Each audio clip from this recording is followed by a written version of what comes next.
Welcome back to the big issue discussing the controversial matter of the voters, the new biometric device, the EC's decision to compile a new voters register.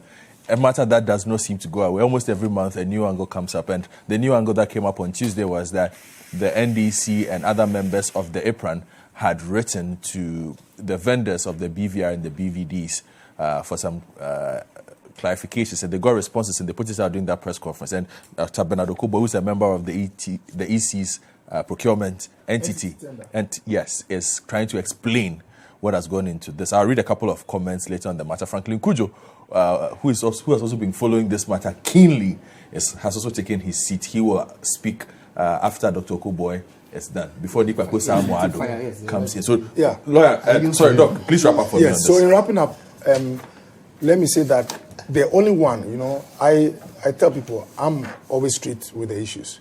The only argument that the NDC has raised, which I find substance in,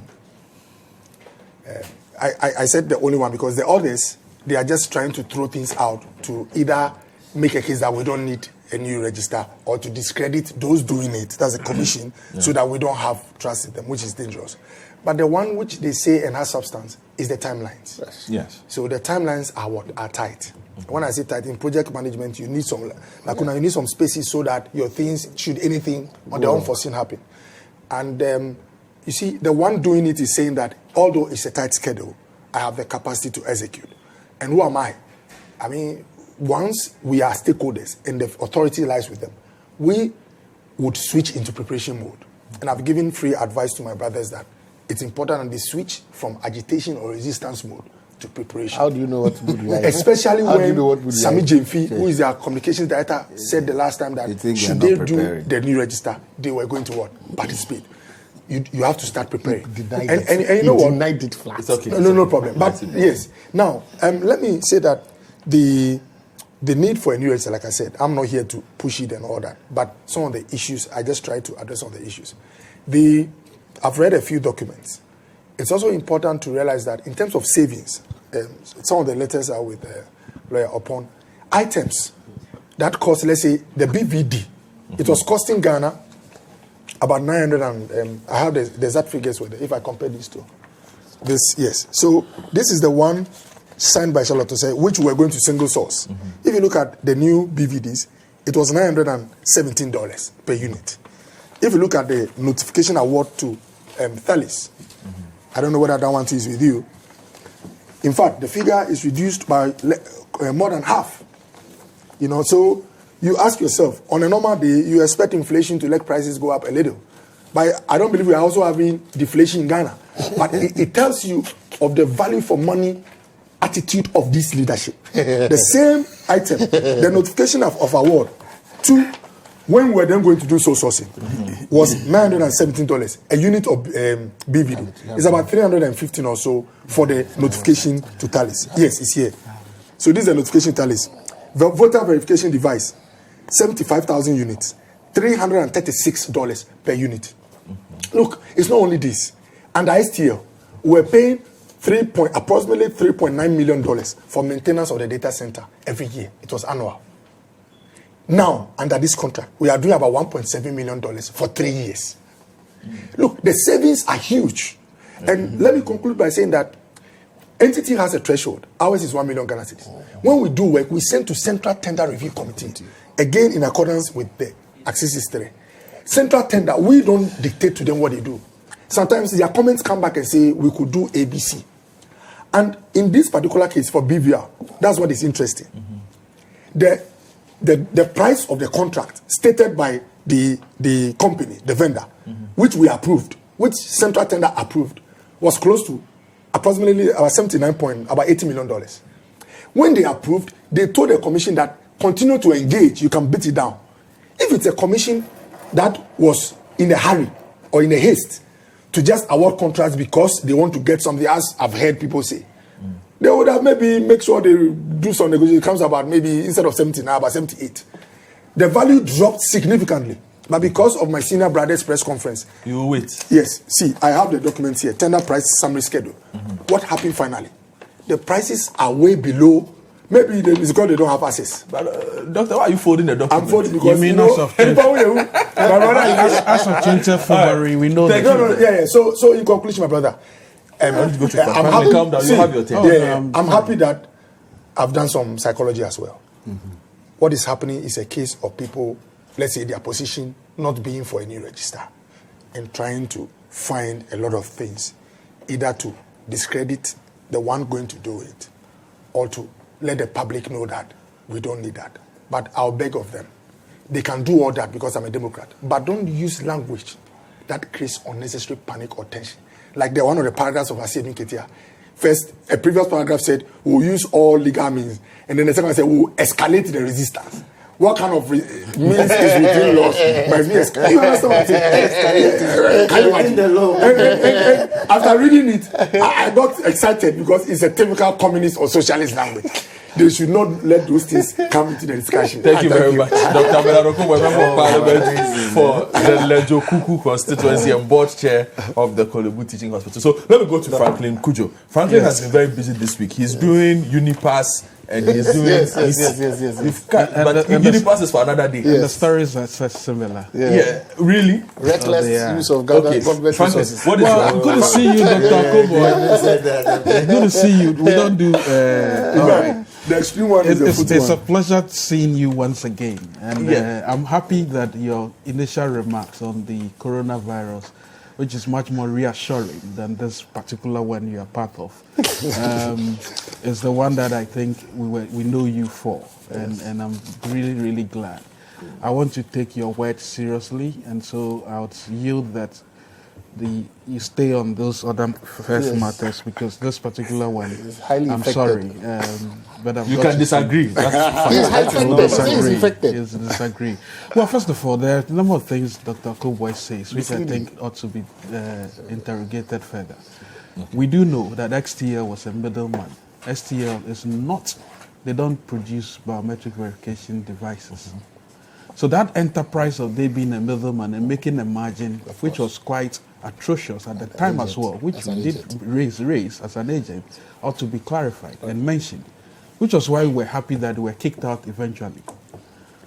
All of these means that if the new EC came to, well, with the new EC that had come to power, would have now had access to the old, the previous providers of the machines, of the manufacturers themselves, and then have the conversation with them. That is what they would have done, rather than rely on third-party conversations where XTL is writing to the original manufacturer and then they replying and saying that they need to replace either components or part of the entire system. We are just saying that because we do realize that XTL was playing a middleman's role and their margins were atrociously high at the time, they were kicked out. They would justify, and they could do crony capitalism by engaging the manufacturers to say, okay, these are margin. Right. These things are all plausible. That is why the current letters the manufacturers have written should be taken seriously. Because now they realize that either their credibility is on the line or they are now quoting to you the right sources. If our original position is that if we had reached them directly, because XTL has been kicked out, you would have had the presence of the reality of what the entire enterprise was. So that is what I expected the tender committee to have been advising, rather than spending a week to finalize preparations on the $72 million contract, which according to Dr. Akobo, which is true by the way, we do now know that as of 20th February, they are busily trying to revise the figures downwards. Well, that's another conversation we need to have. So don't think we don't know. Well, your final evaluation report was $72 million. Meanwhile, the EC, you see, the reason why all of this matters is that, and you know, Imani, we don't do electoral matters per se. In fact, we leave it to the likes of CDD and the IDEX. But the only reason why we jump onto the fray, the conversation, was because the EC started the argument by saying that, oh, listen, when you are going to retrofit the old system, it will cost us $74 million. But we are going to do it at $56 million. That's when they started this conversation. In fact, they even started telling us that the failure rate of 0.6% was enough to completely bastardize the old systems and procure new systems, costing us almost $150 million. And we said, listen, globally, the allowable rate for error is even 1.6. So if you are doing 0.6, you are doing good. You are doing good. In any case, investing in the old system, perfected. I don't know where Okubo got the 47% failure rate, by the way. But but listen. From the records that we know, the first elections that were held, the error rate was 33%. Then it reduced to 17% in 2016 elections. As of December 2019, when we had used the same machines, it came down to a single digit, I think 7%, which was what we were saying that, look, you are perfecting the systems already. Per the EC's own investment plan, from Charlotte out to even the current EC, as of 2018, the investment plan shows that they have spent $60 million in maintenance of the equipment. So once again, disregard all those letters that were written for the purposes of replacing the new system. How do you disregard them? No, listen, hang on. The reason why we are saying this is that the investment plan sent to the Ministry of Finance, which you can verify from the EC as of 2018, was $60 million that have been invested in maintaining the systems. But Hang on. Let me learn. Which was why they were able to deliver 3 elections since 2016. Fine. With lower rates of error. Fine. Now, so moving from that angle. Moving on. Can I? We're having a conversation. You definitely I can interrupt you. Okay, please do. I can interrupt you anytime I want. So I'm just saying, per that, in the same 2018 that we are at, the EC had received an evaluation report as read by Dr. Okobo, and I'm not sure we are doubting the veracity of that document. Oh, we shouldn't doubt it. Of course. Which highlighted the vendors saying that, well, they have the obsolete data. These are the deficiencies we have with the system that you have spent $60 million on at that point. Yes. So we suggest that we do A, B, C, and D. So what it means, therefore, is that a very responsible entity like the EC would then say, okay, you are not suggesting we replace the entirety of the systems, which is what you are saying. But now let's interrogate the figures. By the way, how much is it going to cost in upgrading? Don't forget, you've already presented the schedule of investment plan to the Ministry of Finance. Hold on there. Please, Dr. Kobo, take your letter for me. Can I land? You are destroying my thoughts. Can I land? To destroy your thoughts? No, let me land. Because you see, people not listening will think that you are, of course, you are trying to destroy my thoughts. I can understand that. But I'm just saying that irrespective of whatever the vendor has told you, you are now going to constitute the team itself to interrogate what they've done. Did they do that? It was not done. Were they going to take everything the manufacturer said, hook, line, and sinker? No. Allegedly. If they had done the interrogation, what would have happened was that you would say, okay, there are some parts of it that are obsolete. Right. There are some parts that cannot be replaced. So let's interrogate those ones.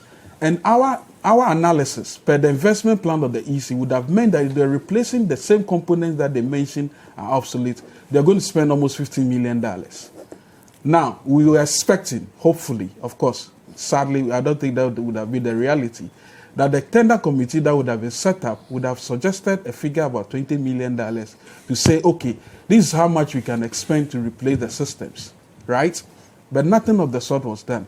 The EC bosses themselves were vehement that in spite of the failure rate of 0.6%, which the system that is perfected, they were going to replace the entire biometric verification system obsoletely, what's it called?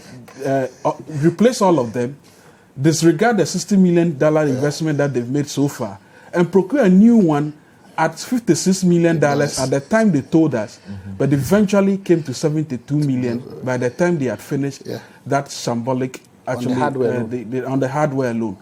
By the time they had finished, Thales, which won the tender, don't forget, Doc mentions the 4 months period they spent in doing the work. And the reasons why the entity tender, the committee chairman decided that he would have nothing to do with the new one. I'm sure you all heard him. He didn't want to come full circle on that. But this was what was revealed in the final tender committee work that they did. Thales. There were 4 companies: Thales, Smartmatic, Miru, and then the Ghanaian one. You know them. What is it? Oh, go ahead. So you know the Gadia one. When they did this, the final evaluation report, you could score a maximum of 100 under technical evaluation, then score a maximum of 20 under demonstration. Thalys won under technical evaluation. Thalys was given 85. Under demonstration, they were given 13. But the final figure, the cumulative figure, instead of 98, was 104. Now, this is a committee that has so much expertise, has spent so much time to do this work, and eventually came to this realization that Thalys had won. Then they also suggested that Thalys had won because Thalys has no political exposure, has nothing about corruption about them. In fact, they did state that the Smartmatic, which was admitted, was politically exposed because in the Philippines, when Smartmatic did that work, the politicians threatened the EC of the Philippines. And because of that, Smartmatic is not feasible. Now, when Thalys won, all of this, the committee made up of very experienced people were blinded to the fact that Thalys, which was known, had been investigated for corrupt practices and blacklisted by the World Bank all over, they didn't see it. Thalys, which in Taiwan had engaged in similarly corrupt practices, leading to the death of the head of the entity, the tender committee of the Taiwanese government, and the Taiwanese government has to charge them to pay $600 million. The EC people and their very hallowed expertise did not see this as an example of corruption. Then Thalys, which in Niger, I think Guinea, was similarly blacklisted, did all of that. And to think that the state capture investigations in South Africa, Thalys has also been fingered. These are concluded investigations. These are not allegations. So for the committee to say that a Smartmatic, which was a competitor, which had actually done 21 of these elections, biometric verification elections, all over the world with impressive results compared to Thalys, which had done 7 with monumental challenges, they did not see all of these as vested interest analysis would deliver. It beggars belief. Now, to just summarize what the points I'm making, you see, at the end of the day, all we are saying is that you brought the conversation up about cost. Value for money. You were lying through your teeth when you suggested that the limited registration under the previous regime was costing us $80 million. We found out that the limited registration in 2010 was only $10 million. In 2014, was it 2015, was near $20 million. Yet again, the argument that a limited registration to correct the so-called whatever that they find in the register will cost us more than procuring a new system was totally not up to scratch. Do you want to ask your questions? No. Let me because it's quite clear. Let me add mine, then you can. No. Let me do that, and I come to them. So you see, at the end of the day, what is emerging, which is useful for this conversation, and that's why I thank Dr. Akoto Boafo for coming here, and usually he speaks the truth. Because the reason why I like him so much is that let's address the issues. I'm happy. Those ones out. Because he's the only person who has come back to the table with some figures actually confirming most of the things we've said. In fact, the one he's saying that he's reserving for the past, we actually have it as well. Because the finance ministry realized that the tender process was so shambolic, they decided to start investigating the figures. And they are now negotiating to make sure the figures come down. As of 20 February, we know it's $59 million. But the guys are resisting. So the point to make again is that if you claim that it is going to cost us $56 million to procure just the hardware, and eventually you return a figure of $72 million, and now you are being forced to go back and do whatever it is, it tells you that if had the process been truly open and transparent, would it be getting here? Let me just say that in spite of the very shambolic tender process, Thalys, which won the bid, by the way, by getting 104 instead of 98 final figure. This is what happened. Thalys himself said it is going to take 85 days to prepare to do all the things they have to do. In fact, Smartmatic gave 5 months. The more experienced vendor, which had conducted 21 elections flawlessly across the world, was going to spend 5 months to assemble all of it, because there are a lot of things involved in these kinds of things. Okay. The pre-negotiation, the legal issues that have to come, the testing and all of that. So they were also kicked out because of the 5 months that they mentioned. Ally is in the report. Then, so this also happened. We are now saying that, assuming without admitting that you actually supervise a very thorough process, even the person that you want to say he's won willy-nilly, because you disregarded the 4-month entity was a evaluation that was done, and use 1 week. If I use 1 day to decide on the company that should get the contract, the company is telling you that, Chief, it will take me 85 days to do this. Between the time the award was made and 85 days, does it meet the April 15 deadline? We can only surmise, and I like Dr. Akobo's point as well, that look, he is not in the thick of affairs of organizing elections. He was just part of a tender committee. So he cannot fault the EC when the EC says they'll do April 18th. Is it 18th or 15th? April 18th. Mm-hmm. Now, these are the other risk factors that we need to take into consideration. But the point really at the end of the day is that Imani only jumped onto this debate when the figures started being thrown about. And when we went back to look at the EC's own investment plans, and then went back to the finance ministry, what they've submitted to the finance ministry, codified, was showing that they were actually systematically investing in the systems, so that by the end of 2018, they were able to then deliver elections since 2 elections. Mm-hmm. The district assembly elections, of which the failure rate was 7%. These are all verified figures. Okay. So the point we are making is that it is important that the reason why you invest in systems that you know, let me land. I need to re-emphasize. Doc, let him go on. These things are not like giving vaccinations to children. There's a reason why these are perfect. No, but the point I'm making is that, you see, it's an advocacy point to be made. The point to be made here is that these are systems. What the EC is doing, together with its entity tender committee, is to suggest that because one ATM machine is spoiled for a particular bank, all the ATM machines have to be replaced. That's what they are doing. By the way, let's know that it is $72 million just on the hardware alone. If you add the software, which they've never told us they've procured, who they are procuring with, but we now know who they are actually procuring with, which will be revealed on Tuesday. We now know that it's going to cost in excess of $30 million just on the software side as well. If you added all of that, including contingency plans, you're actually hitting $85 million for the system. And we are saying that if you were willing to invest in the systems that were running elections, whose failure rates have been depressingly low, which is the way to go, you are better off. Because in Kenya, when they decided to, remember when we did the first biometric verification, mm-hmm. we had issues, 33% failure rates. Mm-hmm.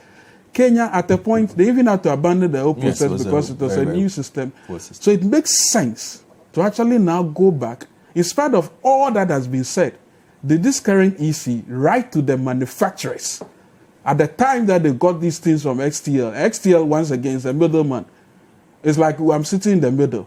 I'm saying I can procure this, but I only know the workers. In fact, it was even bad judgment on the side of the previous EC not to have directly dealt with the companies, because it's done anyway. The original figures the tender committee brought as well was that they were going to procure these BVR machines and BVMs, including everything else, at $3,000 a piece. And we asked, where are you procuring these things from? Because the countries, comparator countries, like Nigeria, fantastically corrupt than Ghana. Nigeria was procuring theirs at $1,442 per piece. Democratic Republic of Congo, another, godforsaken country, corrupt as well, probably more populous than us, procuring theirs at $2,000 of all of this. So make an error, margin of error of about $500. Then you go to Kenya. Kenya procured theirs at $750, which was what probably gave the problem, but later perfected the systems. Then Zimbabwe. which has been sanctioned anyway because it's not a proper country, also procured us at 2,000. So on the issues about even democracy and good governance, the countries we are comparing with, where were you procuring this at $3,000? And the last time I called into your program on the breakfast show and asked the EC's consultant where he's getting these figures from, he was evasive. He said, well, they know where they're procuring it. So let me just land by saying that Dr. Akoto is a fine gentleman. He's sitting on the entity committee. Unknowing to him about all the global issues around these processes, he's able to reach the conclusions he's reached because he has severely limited, appreciation of the shenanigans that is going on around this enterprise as well. Thank you very much, Franklin Cudjoe. So, Doc, I want you to answer the questions, but everybody might have questions. Okay. So please note. Then you can take it. Then you take everything at a go. Since you are the point man on this conversation, so make all your points after this. At this juncture, are you sure he's the point man? He is. He's the one who has been very helpful. I'll answer most of them. No way. So Nifako, then lawyer Opon. After that, we will move to the ban on used vehicles. You see, the one thing that my General Secretary made at the press conference was that an amalgamation of third-party independent. These are not funded by NDC or MPP. These are think tanks that are in the middle there, trying to keep a balance and trying to keep all of us in check. If an amalgamation of them come out to say that there's something fundamentally wrong with the figures that are being churned out, at least it should make us pause. You understand? If for nothing at all, we are in a situation where the last administration, that's the, Madame Charlotte Osei, was convicted basically for procurement breaches. And convicted. And the figures were infinitesimal. You don't need to have a trial per se, but she was adjudged to have, breached. Yes, there was a conviction. Yes, I use it literally. Yes, that the fact is, you have been deemed to have breached these regulations. And in the report, the panel stated that one of the fundamental duties of the EC is procurement. That they cannot perform the functions of the EC without procurement. And therefore, anyone who sits to take decisions on procurement must be careful. So when my General Secretary comes out to say that, Madam Jane Mensah, be careful the path you are taking. Because if you look back at what your predecessor did, these were the things that took her out of office.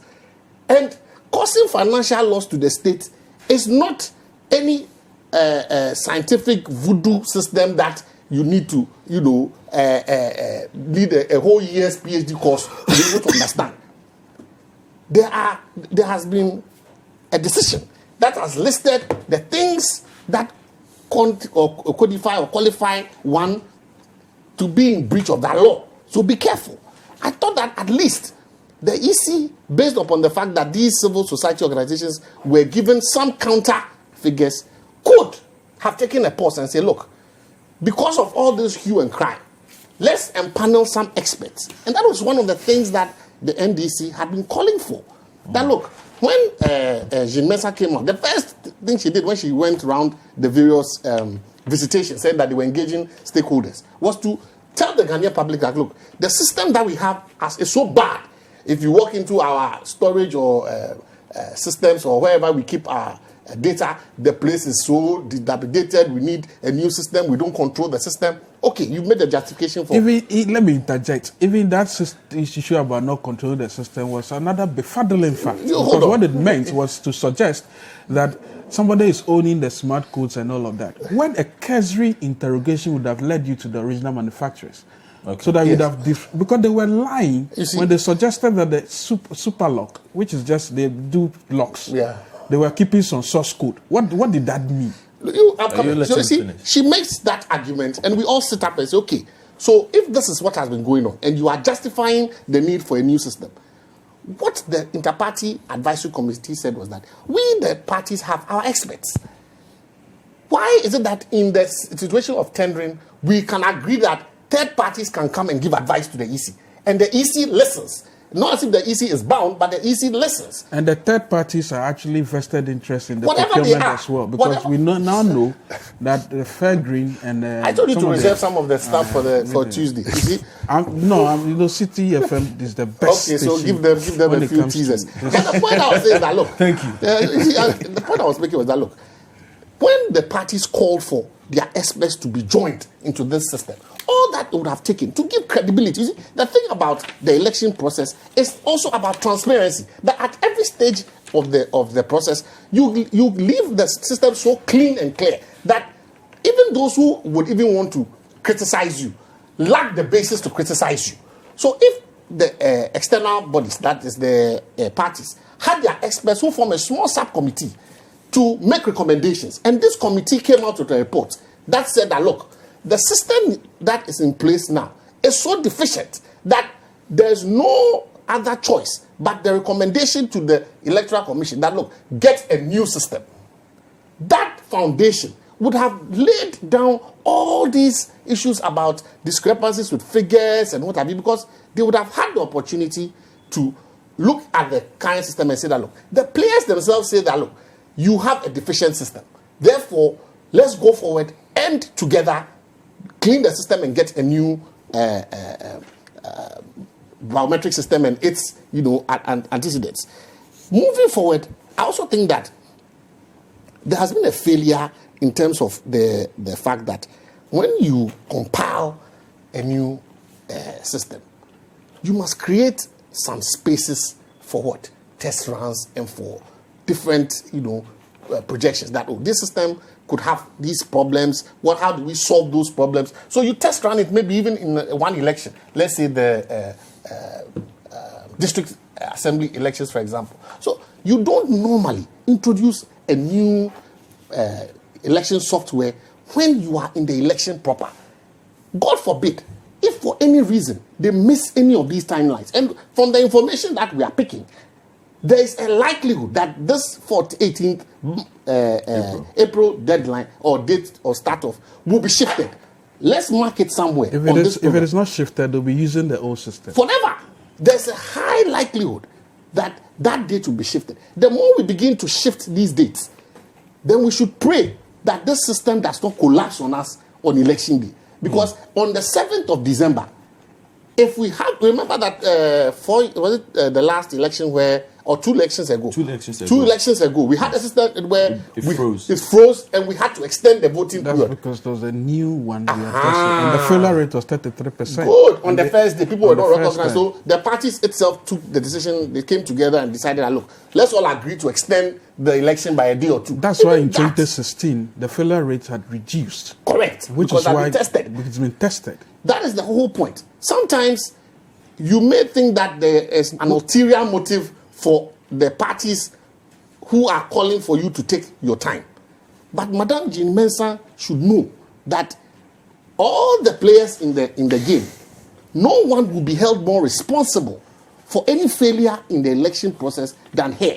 She bears a huge burden. Sometimes I think she does not appreciate. We shouldn't personalize it. She is the commission. She is the returning officer for the presidential elections. She is the one that must make the announcement. And so if she does not appreciate the responsibility that goes with her position, please, she should listen and listen carefully. That if on the 7th, 8th, and 9th, she is unable to declare results, then she has a huge problem to bear. Because nobody is empowered under the constitutional arrangement. And must be clear, no other entity under the constitutional arrangement can come out with election results other than her. And if the system fails, and that for that reason she cannot give out election results, we are in for a very serious ride in this country. All right. That is all I'll say. So, quickly. Quickly, and then I'll come to Lawyer Yawopon. Yeah, quickly. I think in this country we've had... He has a lot of notes. We've had situations where the systems we've put in place have had some hitches. We didn't call for the head of that entity. You see, let's calm down. It's not because maybe we have some position. We speak as if we want a perfect system. Once there's a challenge, you are in trouble. There were occasions where even voting was postponed to the next day in this country. Yeah. Did we cut anybody's head? Yeah. Let's not unnecessarily raise the temperature. You understand? Yeah. Please. Now, first of all, the letters I read, one of the letters came from the suppliers themselves, not from STL. The one that talked about end of life. It came from HSB, What the date? company itself. That's in 2018. Yes. Yes, that we- came in yes, we know that. June of 2018. Yes. And then another point you raised, that the thing is costly, $72 million. You see, it's a process. That's why I said patience sometimes is important. But for me, the kind of work that Imani does, me, I'm an academic. I like people who look at the system, raise queries. They are the ones who make sure that others pay attention and will raise interest. It's for the good of the country. But unfortunately, it was still in the chain of procurement, the processes, when the 70s, like you said, with the documents I have here, the total tender price for Talis, 73,12073. At the time they produced this document, combined financial and technical evaluation report, if you take this and run away with it, you have made a mistake. Because even the other ones we did about the local assembly elections, ballot papers, the prices we approved at entity tender, that went to Central, is not what was captured in the final contract. You know why? Anytime they approve, they tell them, still go and negotiate downwards. So, now you know what I'm saying? You see, people make a mistake. The final contract, which you sign between Electoral Commission and the final vendor, should it be scaled downwards? It's not against the law. It is when it is the opposite. So if Central Tender approves 70 million, and by the time you sign the contract 72, you have breached the law. But if by the time you sign, you have gone to 59 or 51 after negotiations, you have done a good job. You've saved the country money. That's what I'm saying. That, the point to be made is that if you had actually done thorough work, and you should have subjected, it could have been 48, then you have financial loss to the state. Your financial loss, please. It could have been collusion. It could have also been collusion to suggest that you beat 75, then we'll do something. Then when it comes to 59, then we'll present to the state that we've saved money. That's why we are saying that. There's a lot of conspiracy. Reason why you should make the process transparent. You know what? He said we should disregard the EC letters. So for me, these are letters, like I said, these are legitimate letters and all that. I didn't say you should disregard them. You use the word any. By the way, this process was not a single source procedure. There were vendors who came. I've not said so. I'm coming. You relax. The prices they brought, the ones who win are the competitive ones. If you look at this document I have, the final, if you compare, Talis had 7312. The other companies, Mathematic was 69. Backpress 77. Miro 79. So it's not like it's one person. It's in relax. And the reason why you should have actually considered smart material. Please, I wrote. You to write. So the point I'm making is that it's a competitive process. So that because of the competition, prices are likely to come down through the process. Now, he used the word, the shambolic process at the AC. I wrote the word here. It's unfortunate because, I mean, it's we are in freedom of speech. But to be honest, it's symbolic for a good reason. No. Let's listen. We heard you. There's a reason to explain on the single issue of the tabulation of the scores. Don't do this. It's okay, my brother. So the point I'm making is that when I've cited, I'm not even a lawyer. I've cited a lot of provisions that were followed, painstaking and meticulously done. To use the word shambolic is harsh. All right. Now he said that 104. Talis had 104 to 98. Look, this is official document of this. This.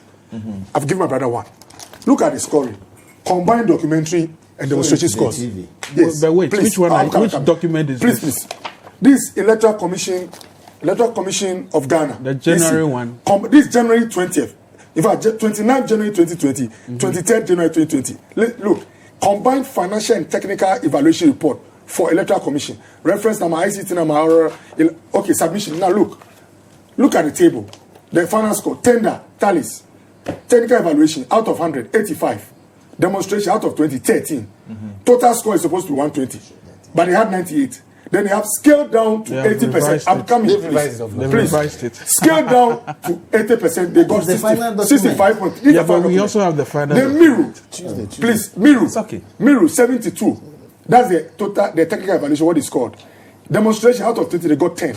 Total score 84 on a scale of 120.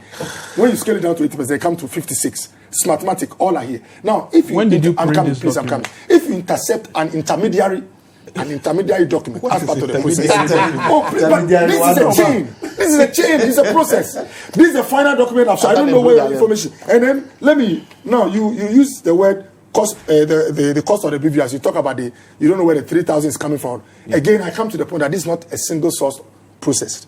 is a competitive one. And I've even combined some of the figures we have with this STL, the former vendor, and some of the things we're having now. Now, you also talked about you talked about 30 million or so for software. I am on the entity tender committee. We are looking at the software now. We've received the reports. As we speak, they are looking at financials and all that. I don't want to preempt, but the figure you are mentioning, I've talked to the commission, is way beyond. But again, I wait for final figures before I talk, so I'll not go there. Now, you talk about CSOs. That most of the CSOs, their point was about whether there's a need for a new register. You know, I follow them. But when you were talking about figures.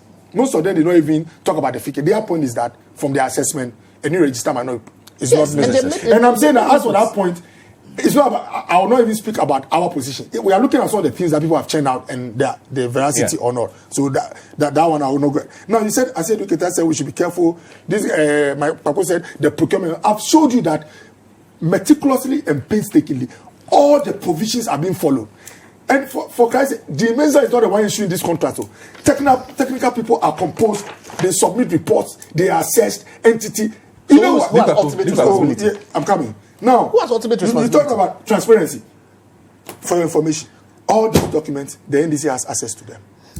Every document. They have it. They have it. They have it. That is more definite. They have all through my senior brother, Dr. Aine. Yes. And look, very competent personality. As a humble servant, when they give me these documents, guess where I take it first? The majority leader. I did not go there on my own. Our caucus selected me. He said, "Come, young man. I see you are meticulous. So go and sit there." The one who was there before you came did a very good job. He's a minister now, no mentions.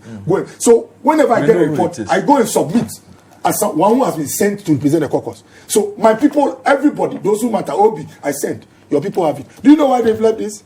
It's the politics and not the program. It's the periphery and not the substance. Yeah, and then finally, lastly, let me say that there is a good reason why the NDC hasn't gone to court.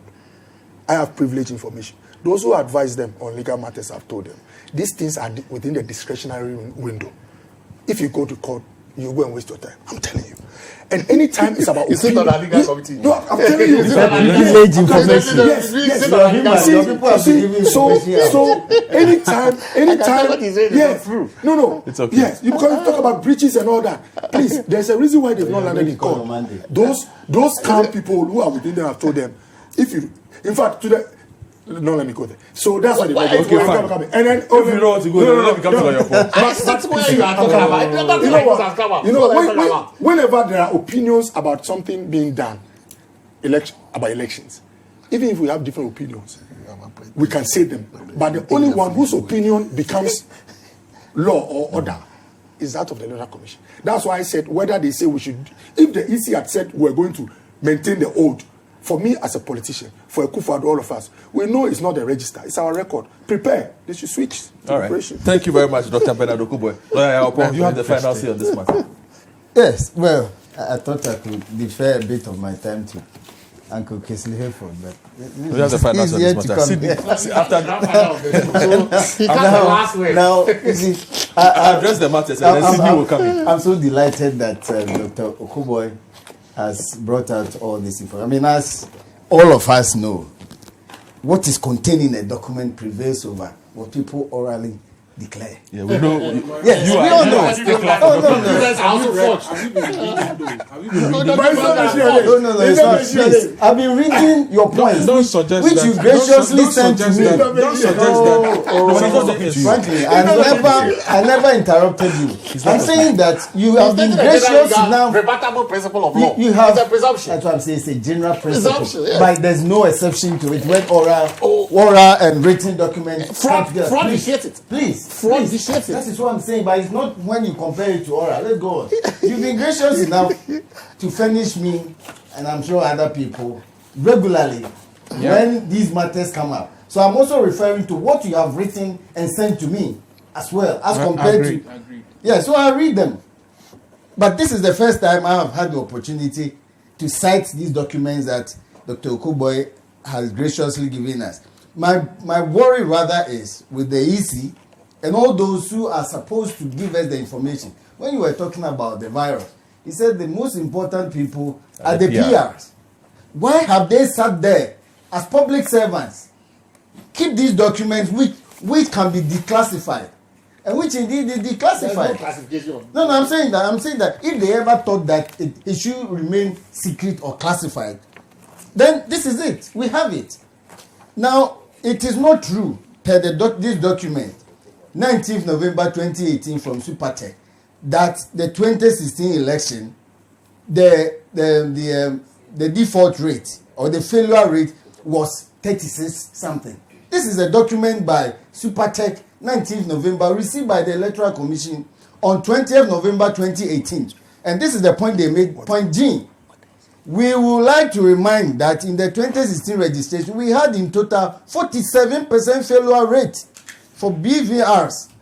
During the preparation to registration period, we had high rate of failure of prepared kits, which were sent to the registration exercise, which created a challenge during the registration. It is not 30-something%. No, that was for the actual election. This is for the registration. I'm saying Yeah, that. you We are take talking your about time. registration. Yes. And I'm saying, that's the registration, but the actual elections. and I'm saying that when we are talking about registration now, and that is what I'm making reference to, that it is important we acknowledge that almost 50% failure. For registration. Okay, for the registration, but we are talking about registration. No, the main It's equipment election that are- delivered I'm saying that- 33% I'm failure saying- rate. Yes, Frankly, I you let it have flow. said So you agree we are with- talking about registration. Yeah, but that's the point. We are talking about registration now. We are not yet talking about elections. elections. We are talking about registration. Yeah, If make you your have point. facilities that can almost be afflicted with almost 50% failure, what are you talking about? Just 2016. Doc, May let I- him go. Let me just interject. It's very important. This document says 47, registration. Yes. Actual elections delivered 33. Subsequent elections with the same machines delivered 12%. The next election was 7%. You are comparing the general election That's a point. to district assembly so- election. We all know. you We relax. all know the number of We people. are here. The number of people We run the who election. attend for election during the district assembly election. let's We lawyer all know. Go away. It's way, sometimes about 30%. You can't compare that to about 80% or 70% during the elections. Liverpool, when you were All speaking, right. you didn't speak. Please. You see, so then also, well, this is a letter from Supertech.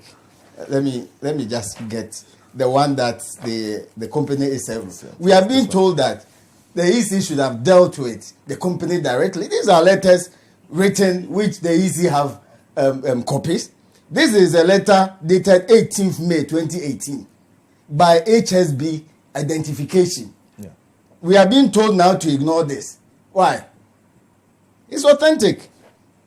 Now, dear sir, HSB Identification BV Netherlands has been supplied to Supertech Ghana Limited for the biometric voter registration case used in consecutive voter registration exercise for the elections in Ghana in the past decade. These are the people we are saying we should ignore.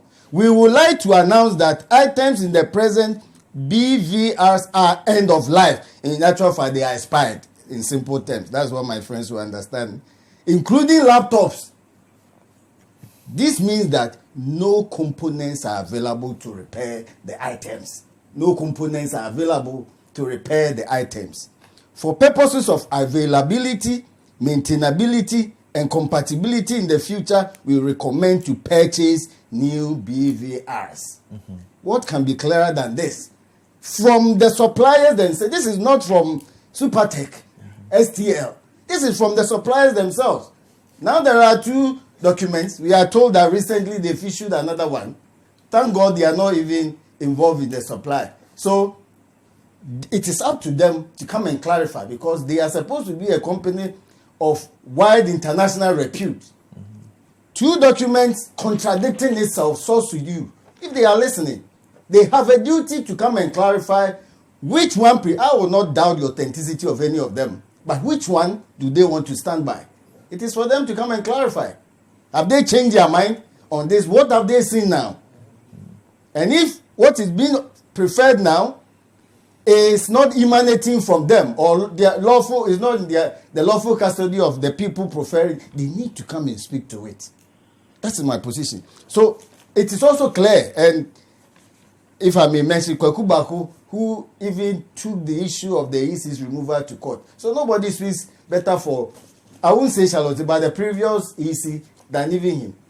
He alluded to it, I think first time, at least when I heard, that during the previous EC's term, they had actually recommended a new register to be made. That is also clear. And these documents here, emanating from that time, and I've seen Madam Charlotte Osei's signature on a number of them, the 20 June 2018 one and all that. Her signature is here. As far back as that time, they had commenced the processes for new register to be compiled. So it is not as if some new persons came. Now, sometimes it gets convoluted. Are we talking about the amount involved, or we are talking about time? We have done new registrations. Both. First, we have done new registrations in election years before. The records are there. People should highlight it. It is nothing. It has always been around the same April, and sometimes the report is given. Some technology is better now than in 2016 or so. Technology is better. Admit it.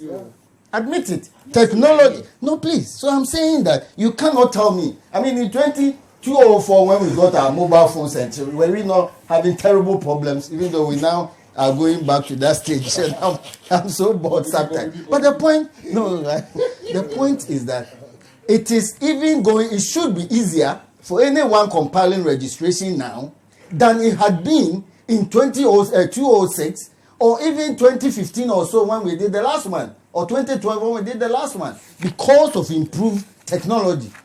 Methods of transmission have become better now. And we know that sometimes it is in November, the month before the election, that the registers are given out to the stakeholders.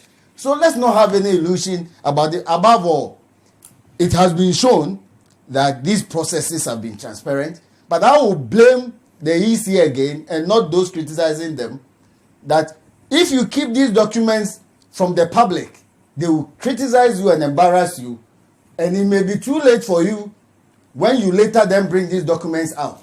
But I'm happy that perhaps from next week, people will revise their notes and be generous enough to themselves and everybody that we made a mistake, or maybe we didn't make a mistake. We made this statement on the basis of lack of information, critical information. Now that we have this information, we will all eat humble pie. Somebody, you can prepare humble pie. We all eat it and admit that we wouldn't have made this statement if we had the benefit of these documents, which they, unfortunately, that is the EC and their agents, kept to themselves until now. Look, Dr. Ayini is one of the most competent, efficient persons I have come across. I mean, he taught me at the master's level. And he sits on this board representing his party. I think that, and then he also does. Why are they not consulting? And I will be very, very unhappy. And I will doubt whether Dr. Ayini will support some of the things that are coming up from his own party people. You know? Yes, that is what. But I'm saying that with all this information that he has, and when it comes to commercial agreement and so on, he is very good at that. He will contradict them, I'm very sure, in open, if his credibility was put on the line. That these are agreed. You have a rep there. Decisions are made. They bind you. In any case, ultimately, as he said, it is the Electoral Commission. I won't even single one person out. That is ultimately responsible. And I made the point the other day. Parliament has been given all these documents. Parliament has approved the amount for them. If we are unhappy, let's go to Parliament and ask them, why are you giving our $70 or $56 million to the Electoral Commission to acquire? And again, it is not only acquisition of the hardware. It is stated here, and other services. It is not only the provision of the hardware, contrary to what has been put out even today. It is, the contract is here. And he said hardware and other services. Yes. It is important to highlight that one as well, including impartation of knowledge to to the people who will be engaging in it. This is technical knowledge that you could have paid for elsewhere. It is all part of the cost of this. So let's put it out there. It is erroneous to say that it is in reference to provision of hardware only. I don't speak for the EC, but this is my own personal position. Hold on. Just a quick one. Hold on. It's an amalgam. Yes, Dr. Okoboy, I will get to, gentlemen, I'll come to, Franklin, I'll give you a minute. I'll give you a minute. Don't worry. I'll give you a minute. And then we'll take a quick break. Let me read messages because coronavirus has also...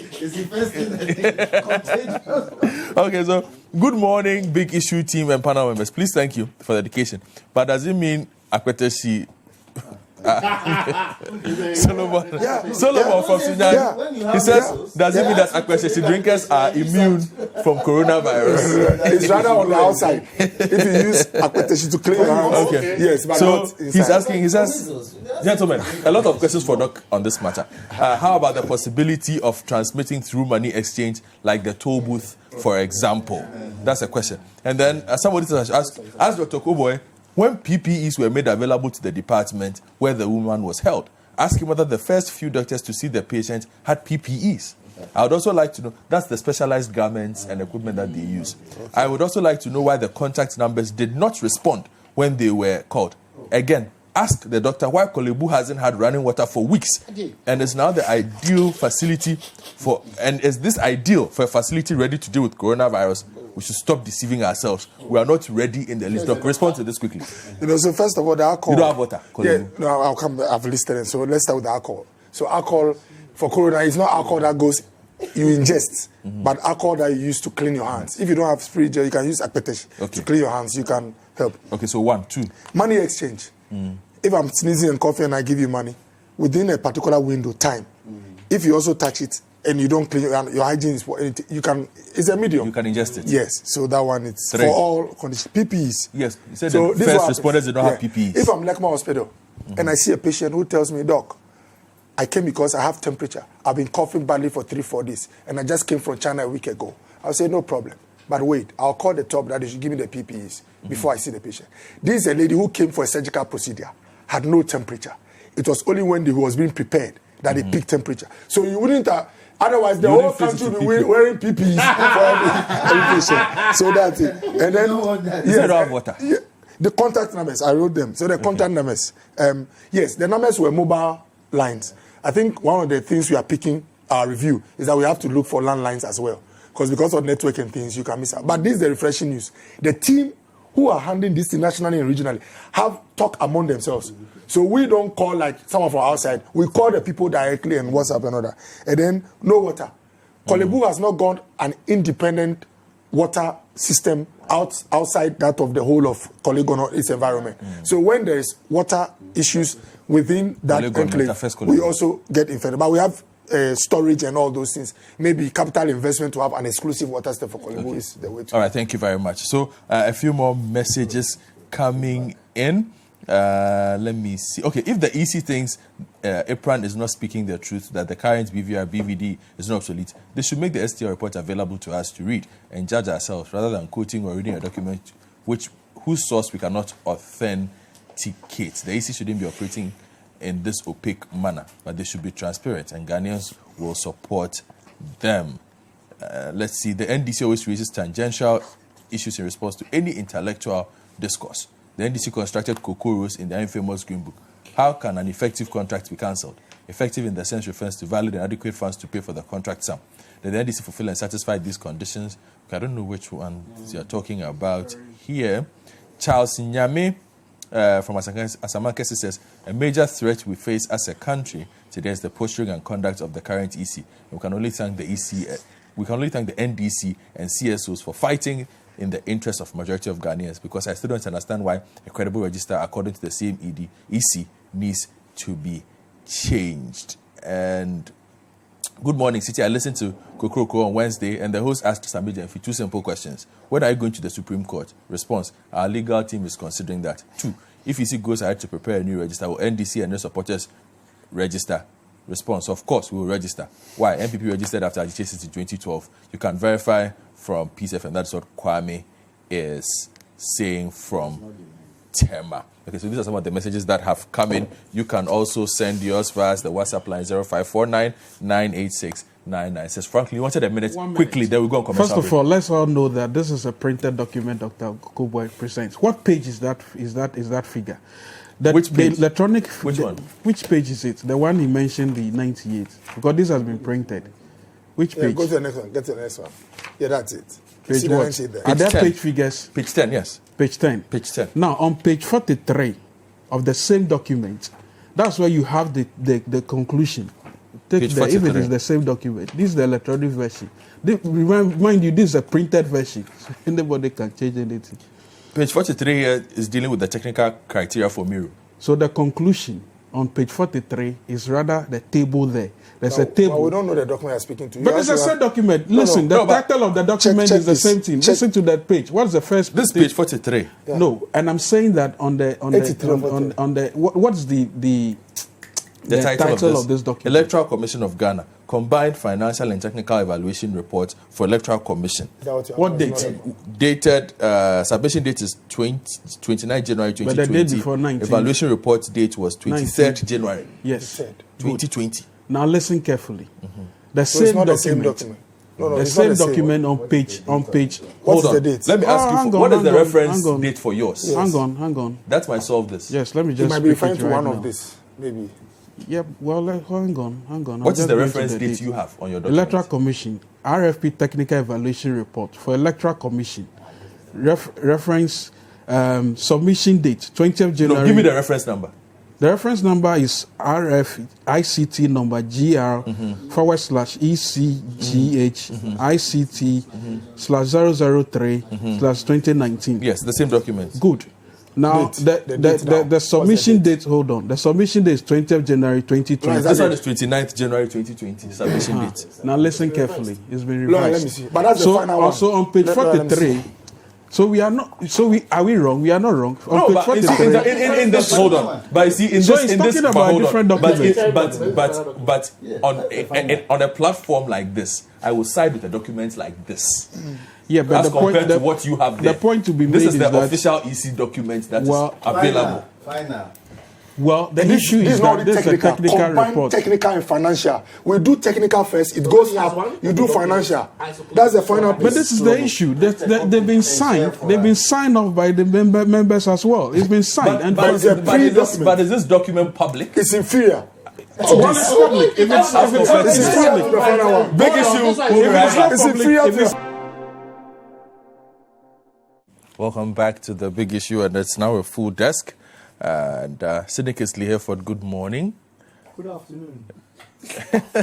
Good to have you as well. There's a message that came for you. Let me read it for you on Twitter. Those who want to insult me, the NDC. No, actually, no.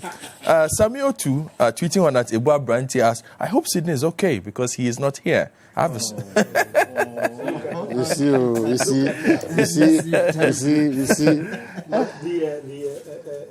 My common sense platform.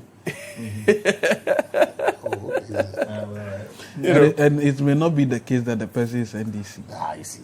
But it's good. It's just that people, I would just say, I have received a couple of messages in that line where people were just asking, where is Sydney? He was around. It's just that we had given him a bit of respect. People care beyond the Come to think of politics. it, where's Rashid Pelpo? He's He hasn't around. said a word for a long time. He's been busy. You can call him after the show. You haven't invited him. But before I move the conversation to the matter of the banned vehicles, Sydney, I'll just give you 5 minutes quickly on this whole. Or you don't have an opinion on this, so that I can move on to the ban on the whole EC we matter. discussed two issues: the EC matter and The coronavirus wasn't a corona. discussion; it was just Doc information giving flow. us information based on the position he holds. EC matters Yes, and the new register. I think I've been consistent stands on that. Yes. enough on my view. Okay. The register will be done whether the NDC likes it or not. It's for the future of this country. It's not for the benefit of, the NDC's success or failure at the elections. But what about the critical issues of cost? I don't know what you guys are fighting about. Because you are a financial. Yeah, but what is your problem? Are you saying that that ahead on it's this too issue? expensive? It's the Are you cost saying that it's too there's the cost expensive? drivers that have been brought. It's not about expensive. You see, But what? one of the narrations also is that the cost of peace must be factored into this conversation. And I'm putting Sydney on the spot. Given all that you've seen, given all the arguments that have been made, cost-wise and the risk-wise, as a financial expert, what do you have to say about those? It's very, very important. Maintaining the status quo the cost is not zero. That's what people. Yeah, but you shouldn't have. And before 2020 elections, if we were not going to Sydney, if we were not going, not true. You know, people have not said this. I'm saying this on a show. If we have not done a new register, we would have still what we have to do for the status quo before 2020 elections? One, we have to upgrade the data center at a cost of $15 million.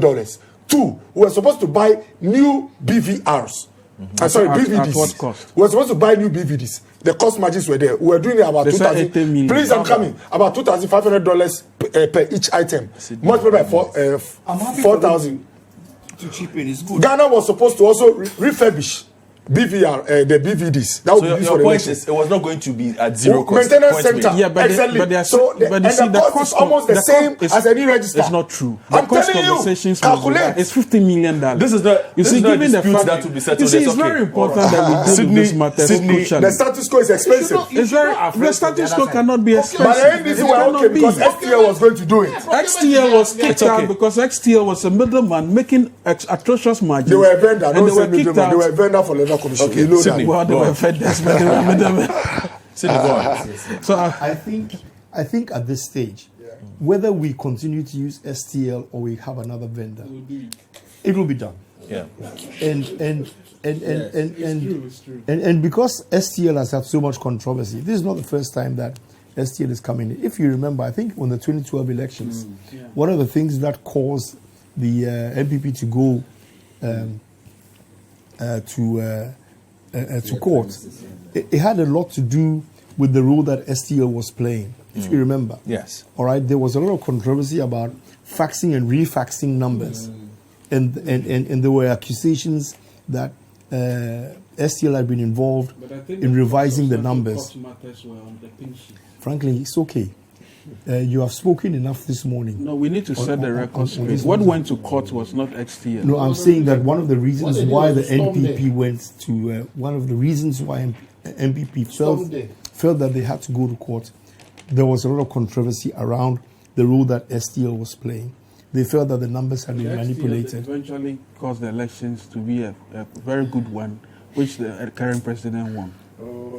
Sydney, yes. The fact that your car takes you to a place does not mean it's okay. You can have issues. Gentlemen, let's Sydney. People advocated for Sydney to speak. Now you are all blocking him. So bottom line for me is this: if Imani, Franklin Kudu and Imani feel that they need or they're advocating for a scrapping of the whole revision of the register because it's expensive. We haven't said that. So what is it that you are saying? We have never said they should scrap it. Their matter has We've always been never on the ever cost said side. so. So what is it? You've not been listening. They want a value for money. The money is there's a value for money issue. They have a We've value. never even said that the EC cannot conduct a register. If you had listened to me just now, so we haven't said so. If you had listened to me That's just accurate. now, if you had listened to me just now, I said, if Franklin and Imani feel that they need the whole issue of the registration to be scrapped because it was too expensive. All right, It is too expensive and it's going to cost the taxpayer too much money. They have two places they can go and lobby: either go to Parliament or else head for the courts. Have you always done that at Occupy? Do you always go to court? Occupy is always going to court. No, but I think Do you know how many cases we have in court? Do you know how many cases? I want us to make progress. Do you know how many cases? I want us to make progress. I want us to make progress. It's dismissive of civil society and activism. It's not all the time that you need to go to court. But you've been going on. You've been going on about this. You've been going on about this. You've been going on about this for. You've been going on about this for months, if not years now. That the only place you need to go is to go to Parliament and go to court. They are listening anyway. I'm only saying that it's not every active issue that goes to those that goes to court. Yes. But you've been going on about this. That's a fair point. You've been going on about this for months now, and every time you come to the table to talk, you are raising the same issues, and you are not getting a resolution. So if you've got to a point where you are saying all this, and nobody is making any changes, then head for the ultimate. head for the ultimate Sorry, if an you feel advice, strongly about it. All right, well point enough, made. okay. But to put Occupy on the table, you are losing the battle. Point made. Because we are It's in not court. about that. We are in court on several issues. Gentlemen. No, I'm only saying that Frankly, it's important it's okay. to make. You don't have to explain it. You don't have to explain it.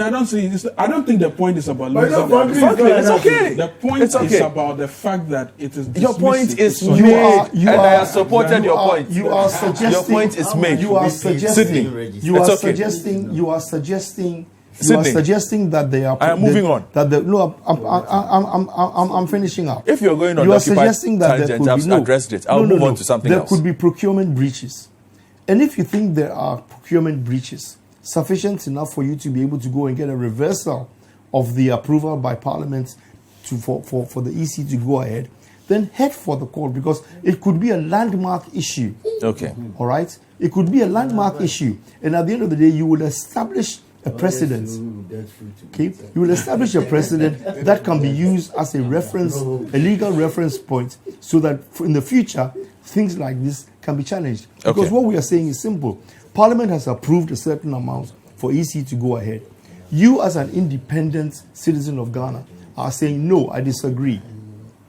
If you can go to court and challenge it, and you win, it means in the future, every individual who disagrees with what Parliament has appropriated in order for something to come up, because you suspect that there are procurement issues and fraudulent issues involved, it then becomes a landmark case. Okay, point and we is can made. then move on. Point is made. So for me, I think Franklin and Imani have to be very clear to us exactly what it is that they want to achieve with this.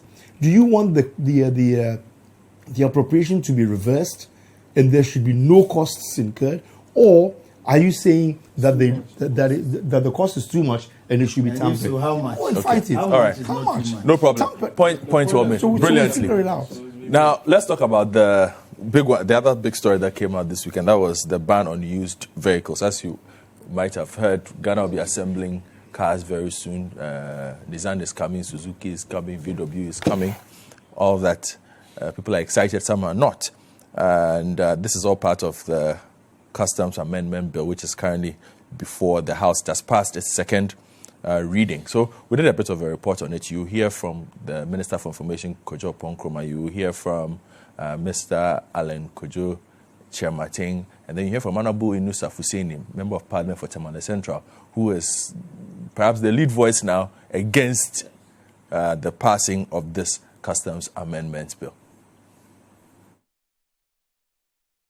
Mr. Speaker, the program prohibits the importation of salvaged motor vehicles and specific motor vehicles over 10 years of age into the country, and also increase the import duty on specific motor vehicles and provide import exemptions for the security agencies and officers of the security agencies.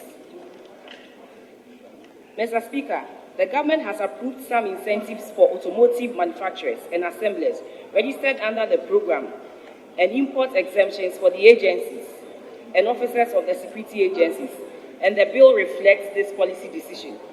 Mr. Speaker, the policy is estimated to cost 802,251,785 Ghana cedis in customs duties and taxes for the first 3 years.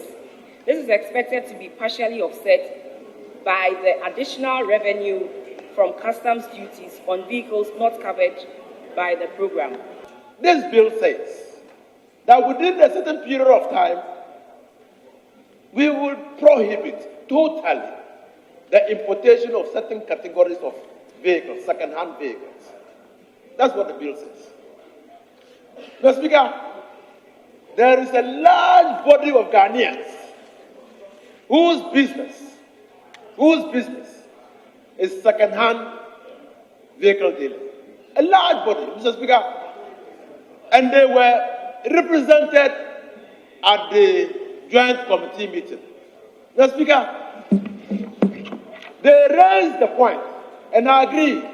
They raised the point, and I agree with them, that this bill, this amendment bill, that is seeking to prohibit the importation of certain class of second-hand vehicles does not offer second-hand vehicle dealers any protection. There is no protection at all. Mr. Speaker, why should a bill be seeking to create employment, at the same time seeking to throw people out of business? That he is referring to loss of jobs arising from the used vehicle dealership, let's say, business. Now, I'd like to suggest to him that if this policy is to promote the assembly and manufacture of vehicles, has he considered the jobs that will be created arising from the fact that you are going to do assembly and manufacture of vehicles? No, that's not the first thing. Secondly, also, I would like to reinforce this point, that the issue of loss of jobs from the used vehicle dealership does not arise, because they will still deal with used vehicles that are brought into this country under the 10 years of age. And also, the new vehicles that will be assembled and manufactured also become potential candidates. So that was the Minister of Trade and Industry, Mr. Alan Kyerematen, speaking in Parliament to that particular matter. Now, we did a bit of a vox pop, and a lot of people in the second-hand car industry, I must say, are not very happy. Nikwa Kusa Amuado is one of such persons. Private legal practitioner by day, car salesperson by night.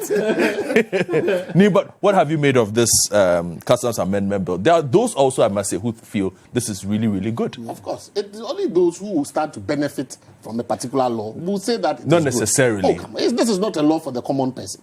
This is a law that is simply made to please these car manufacturers who are coming to assemble cars. Yes, we welcome them. You're not worried by the environmental issues at stake as well? In terms of business, it's good that you have these assembly plants which will create jobs. However, when you come in to create jobs in a local economy, that does not mean that you should suffocate already existing jobs that have been the livelihood of ordinary people who are actually relying on these particular kinds of business for their day-to-day survival. And you know, in this economy, when you are working, you are not only looking after yourself, you are looking after a lot of people. You don't think that a bill that says that don't bring in a salvaged car and come and fix it and sell it to people is a good one? We give these manufacturers a lot of incentives to come and invest in our country.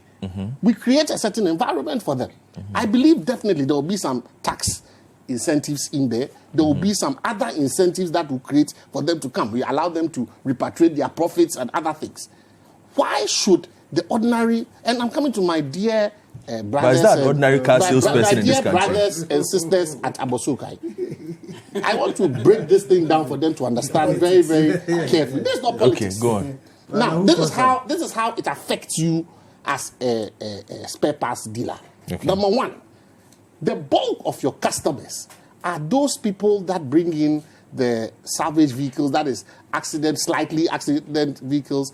There are those in the US and stuff, you know, who maybe after a slight dent or some flooding or some, you know, whatever reasons they will have, they decide that, look, we don't want our vehicles anymore. Then our brothers who are into the trading go there, bring in these cars. They pay duty for those things. They buy parts and bring them.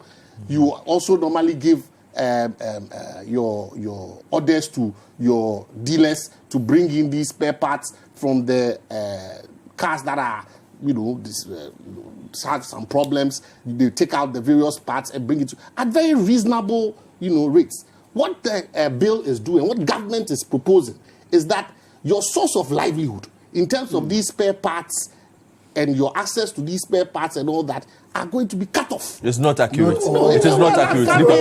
Liverpool is not accurate. It's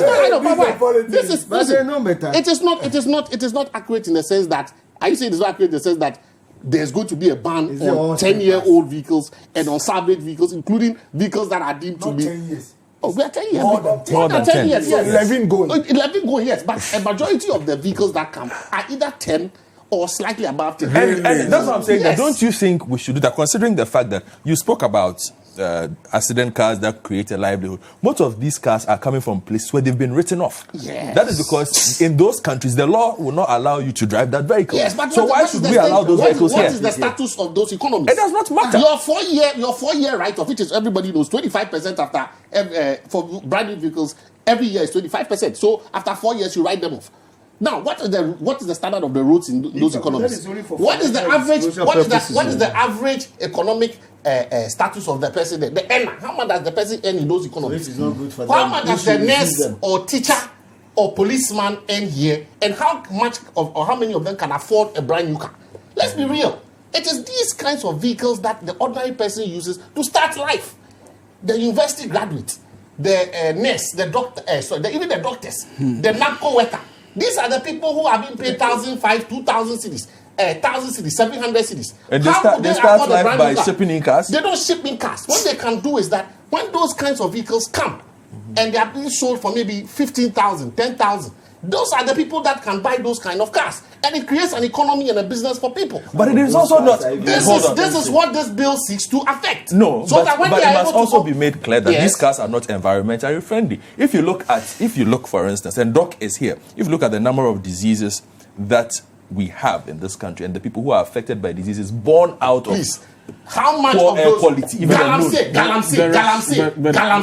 causes more problems than these vehicles. Galamsey causes more problems than these. The number of people that die out of galamsey actually respiratory issues.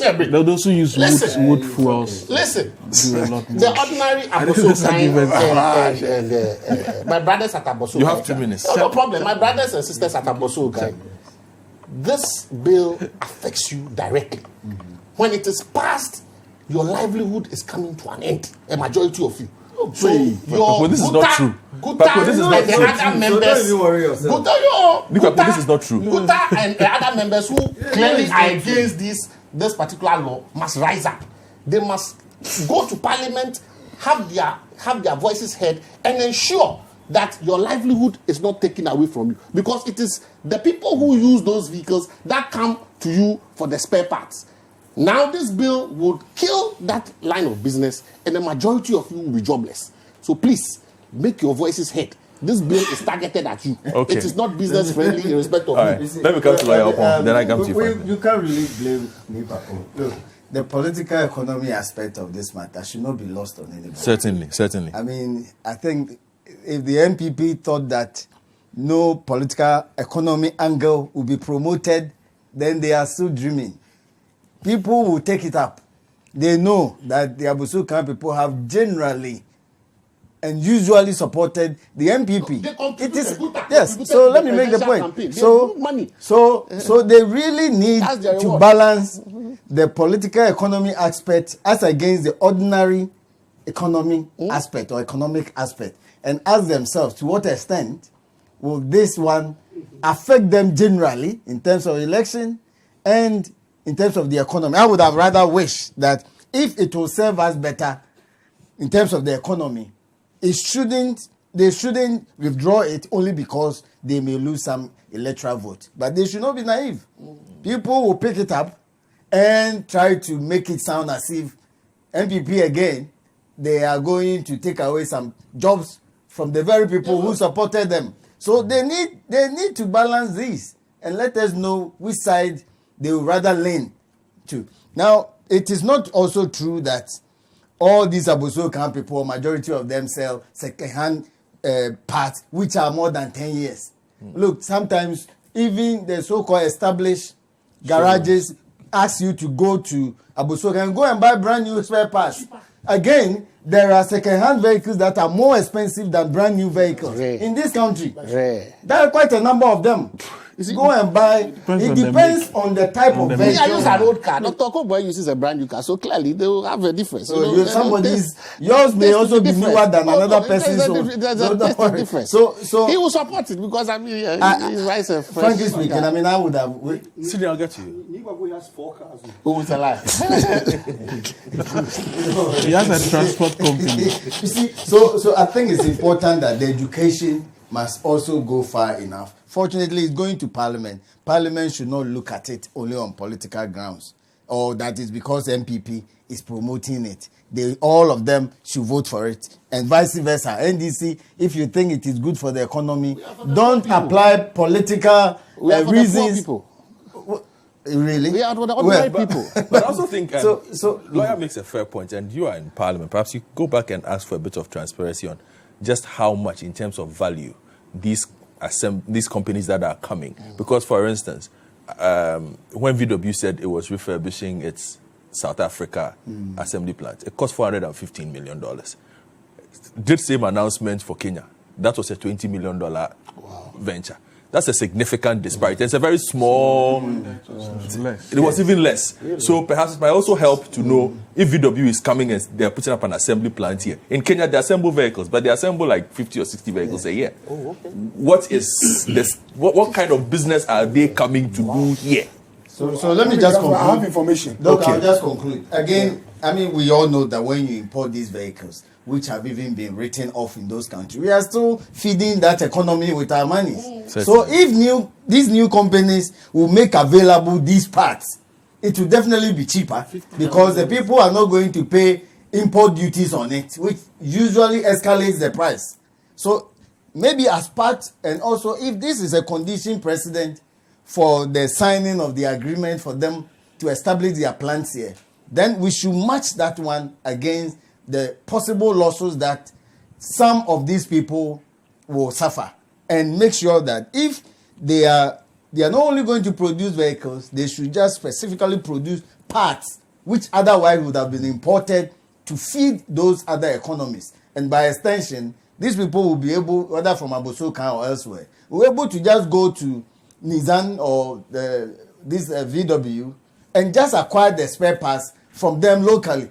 And we should also continue to then promote the other companies that have already started assembling vehicles in Ghana. We don't think that enough attention has also been directed for their benefit.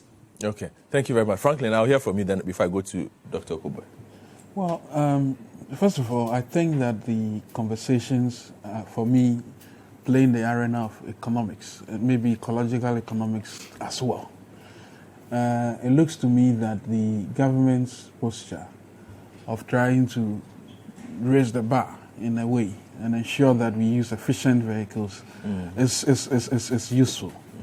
But it has to be in sync with the relative abilities of every Ghanaian to be able to purchase. I think it's important. Because if you look at the VWs that were made in Kenya, I hope you're noting this now, for instance. The Dobby, if you earn 700 cedis, you shouldn't be driving a car. The Dobby. No, but I'm saying the VW they were making in Kenya. Hold on, Nipapo, please. What are we talking about?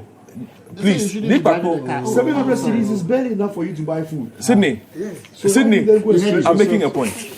Oh, okay. So the VW Dobby, for instance, is going for $16,500. That's a very basic make.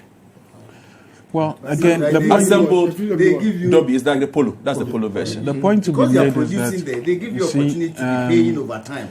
I suspect the government's focus also is about making sure that we get the right set of parts, which should be part of this conversation, I suspect.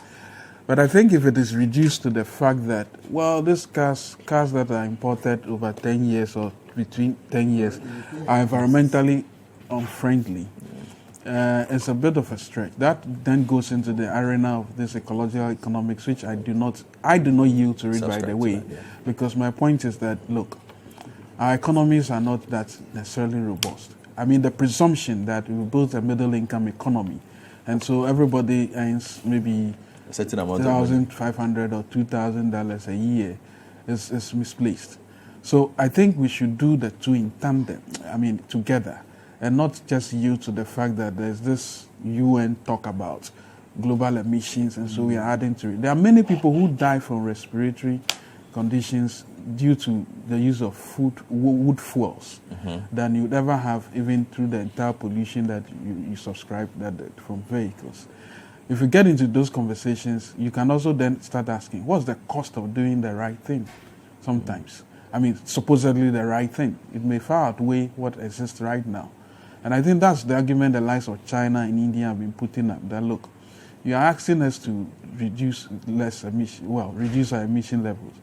But you've had the benefit as advanced countries of benefiting from using the same systems. Now you don't want us to use the same systems. There could be a balance.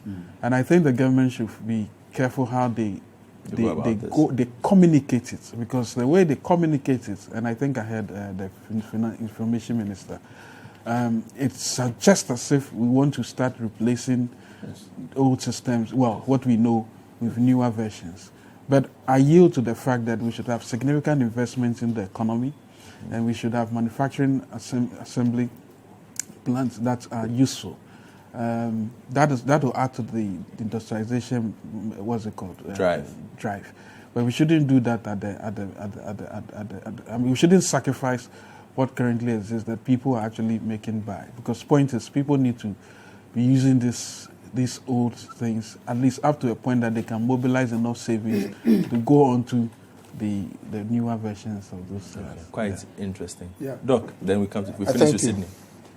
You know, like I said, sometimes it's important to clarify and state the facts so that you can erode the potential impact of the politics, the politicization.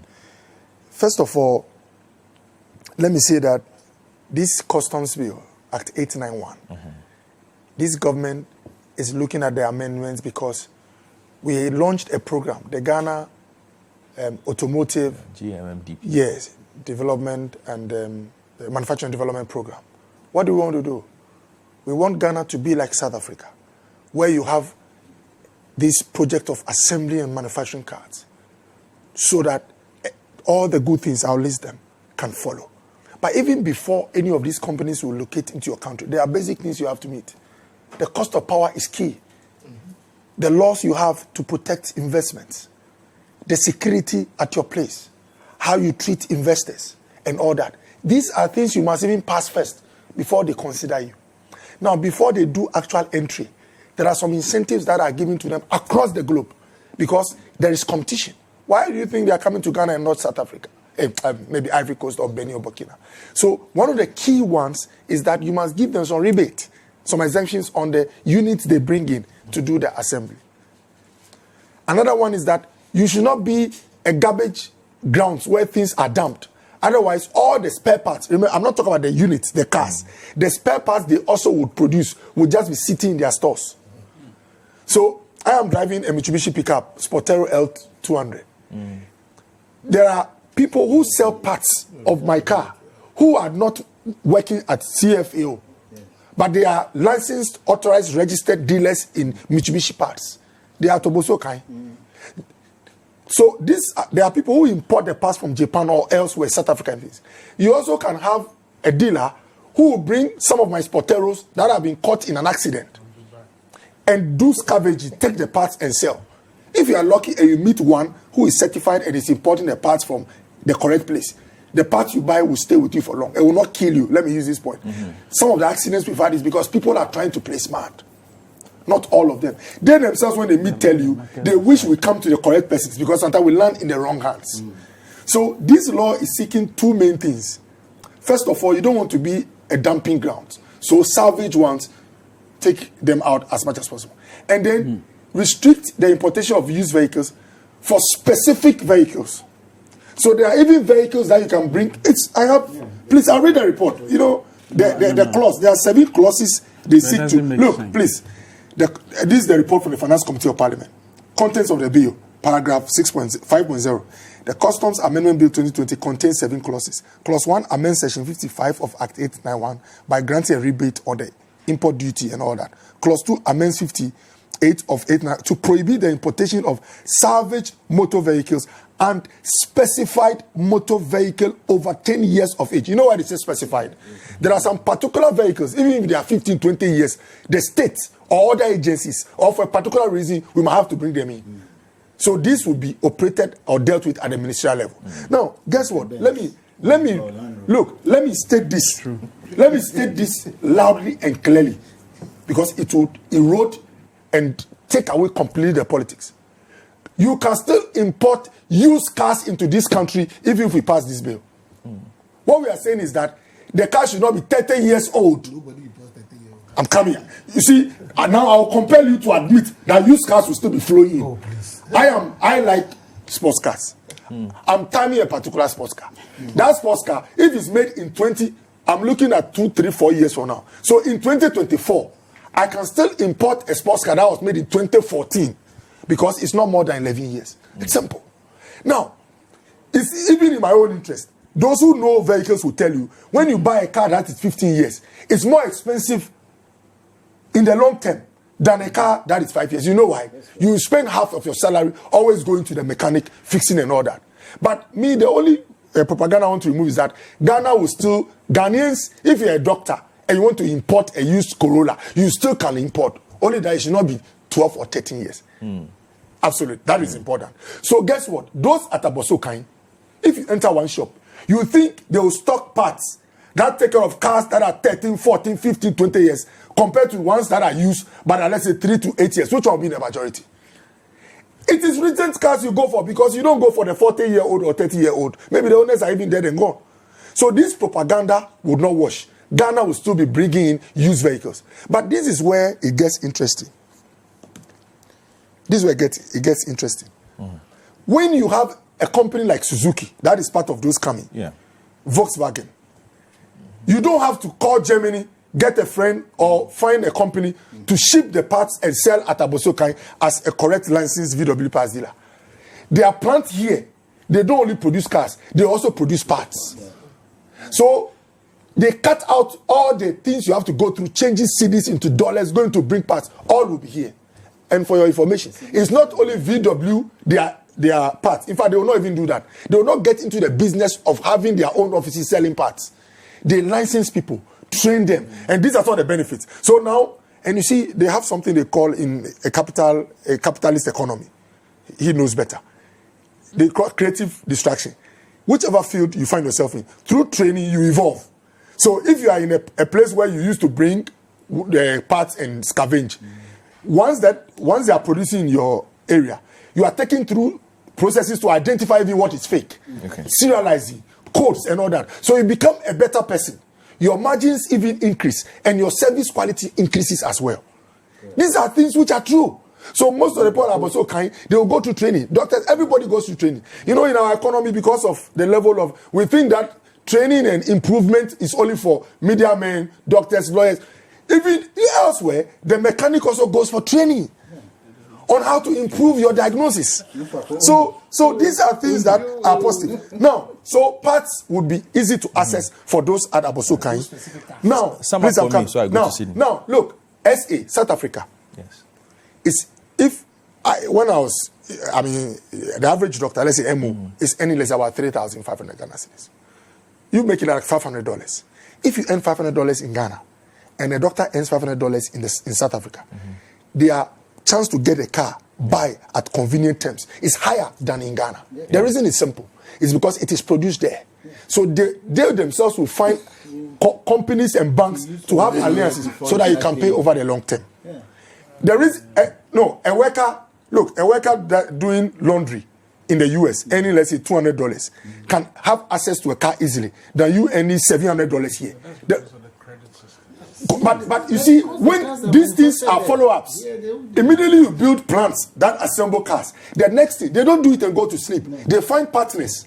They deal with banks and all that, because it's an industry. You need payment terms, these leases and things. Otherwise, nobody pays cash. So those who drive good cars and things, it's because the system came. The system came because they had the industry. You know what? The other thing I can talk about is the biggest. I had opportunity, young parliamentarians, to visit India. and we visited the Suzuki Maruti plant. If you see the chain, the industry, the supply chain, from the time the units come at the ports, remember, truck haulage guys are going to move these things to the plants. They get there, we are going to have Ghanaians trained to handle the process. We are going to have engineers. If in Germany, they would have had 10 engineers handling it, they will bring 9 Ghanaians will be trained. In fact, some will even be flown out. You see the capacity building. Ghanaians might go to Egypt because they have a Mercedes plant there. The chain is long, but the one I'm interested in most is the middle. Most of our folks who train at polytechnics with the technical grades and all that, this is where you operate. So free education. You see, I'll not even go there for them to think out. But you see, the numbers are huge. You know what I'm saying? The numbers are huge. You keep referring to them. The numbers are huge because the middle belt, the middle, the cadre, that is where we have the biggest issue because they are in the large numbers. And whenever a country starts producing vehicles as units, it has a huge impact on the country. And it's not only the engineers. Their office here must have administrators. They must have second. You see, the biggest thing I face as a politician is the problem of unemployment. Anytime I hear an industry that is going to create a chain, I get excited. When the plants are produced, the vehicles they are going to produce, I think people have not hammered this point. Majority, or maybe let's say half, let me put the figure, will not be here. The Suzuki Maruti plant produces hundreds of thousands of vehicles. They are being shipped to Europe. So people are driving cars in Germany. They were made in India. And you know why they were made in India? There is a standard. That's why Suzuki invested in Maruti. I like what you're saying, but yes. My question then comes up. Are you aware of the value of the investment of these companies? No, of course. Now, let me read this portion. There is, normally, the PFM, Public Financial Management, anytime you are doing a bill, you have to cost what you lose, as in what the state will lose for introducing these incentives. And the report from the committee, the paragraph has done the fiscal. So paragraph 6.2, fiscal impact. As to how much revenue will be impacted by the passage of the bill, the committee was informed that the review in policy as contained in the bill will lead to an estimated revenue loss of approximately, we use the term loss because you are giving an incentive, you are not taking money, of 802 million Ghana for the first 3 years. These are, however, expected to be partially offset by the additional revenue from customer. But guess what? Which state willingly and happily says, I'm prepared to lose close to 1 billion Ghana cedis when it's not aware of the multiple impact and revenues later from corporate taxes? No, it's part of the PFM. Every bill that comes, especially when you want to do an adjustment. How much will gain? No, not the gain. I even wanted to know. No, this one again. The value. I'm coming. For instance, if VW, like I told you. Just on the fiscal. Yes, just like I was explaining. Maybe Sydney, if I'm not making sense, you can help me here. Like I said, for instance, in South Africa, I know they spent $415 million to set up a plant. In Kenya, they spent $20 million. How much is VW spending to build a plant here? Let me say, Volkswagen is expected to have their plant ready by first quarter of 2020. How much? I'm coming.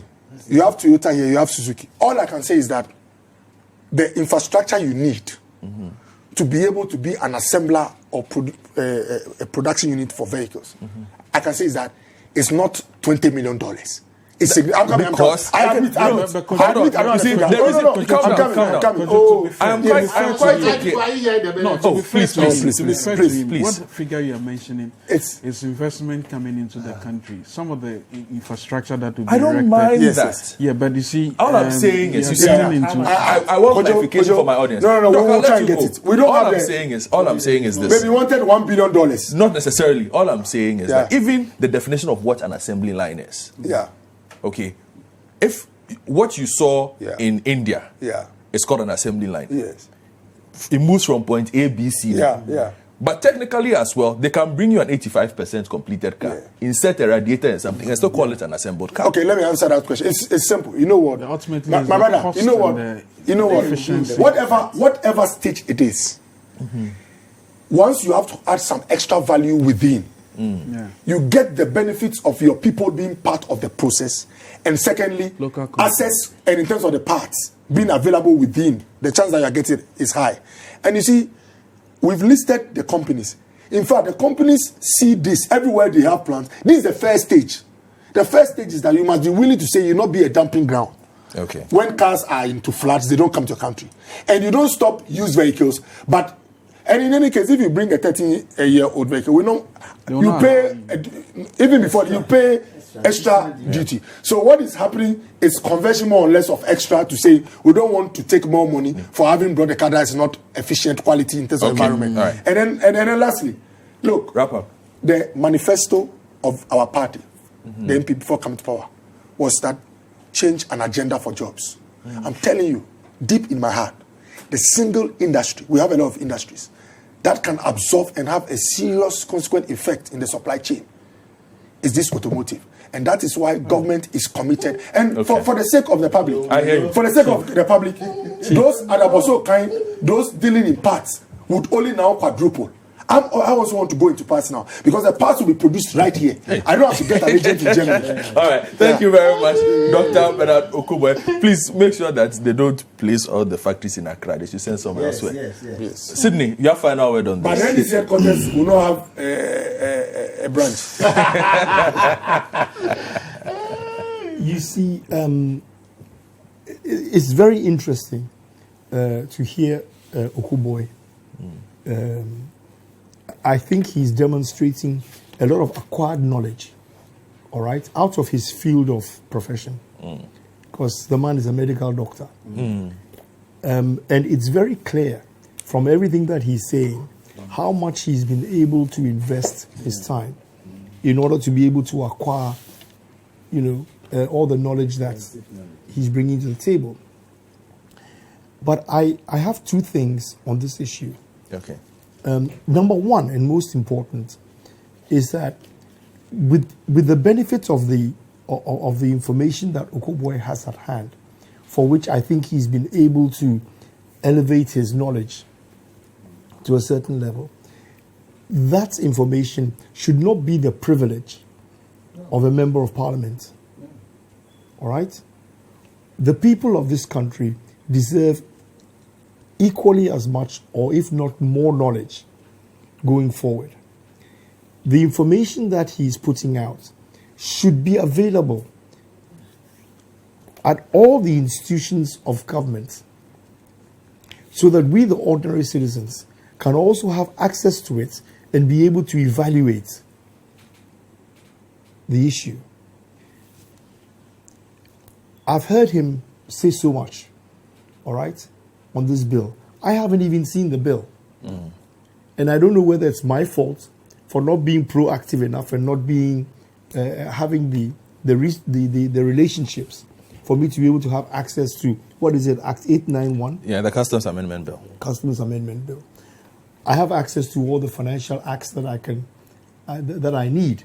I go and pick them up from Assembly Press.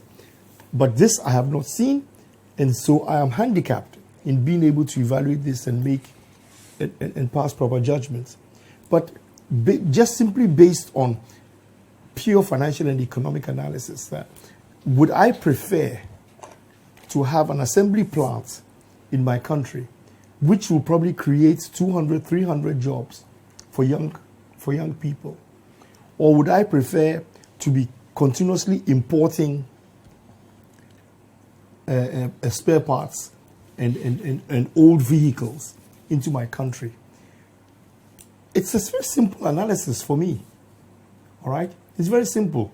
You're going on about how much is it going to cost to put an assembly plant here. Frankly, it's a red herring question. It's neither here nor there, because the investment is being brought in by the company that wants to invest in the country. Look, most of the country of the companies outside, the multinationals, are looking and analyzing the potential impact of the Africa Free Continental Trade Area. All right? So for Toyota, VW, and anybody else, it has to be a very simple analysis. What is my financial risk? What is my political risk? Okay? If I put an assembly plant in Ghana, how much leverage does it give me to assemble here and ship my cars all over the continent of Africa? And will I be able to get potential impact and revenue from assembling in Ghana? Maybe some of us don't remember, but we used to have an assembly plant here, Coles. Right? Coles used to assemble here, just down the corner here, industrial area here, industrial south. Coles Motors. And they did a lot of assembling of Volkswagen cars. And you think VW have forgotten that they were doing this in Ghana some time ago? They know how easy or complicated it would be for them to have an assembly plant here in Ghana. All right? It won't be difficult for them to work through. Bottom line at the end of the day is, if they assemble here, how many cars can they put together and ship across the continent of Africa? And then also, how many can they ship back to Europe? Albeit at a lower cost of assembly, and therefore more profit to them in the end. All right? So whatever concessions we give them, whatever tariffs we abate, in order for them to come and assemble here, for our purposes, number one, how does it alleviate the unemployment issue? All right? How do we make sure that everybody comes on board and is able to at least have opportunity to be able to get a job? And the impact of growing into those positions is enormous, because you work in an assembly plant and you understand the mechanics of how that particular vehicle, the brand, works. It's easy for you to break up, set up your own little shop, and be a specialist in that vehicle. I don't take my car to a Silver Star. I have a specialist Mercedes-Benz guy, somebody I've been working with all the time, and he takes care of it for me. My car is more than 13 years old. All right? It's more than 13 years old, but it still runs beautifully. All right? Maintenance and care.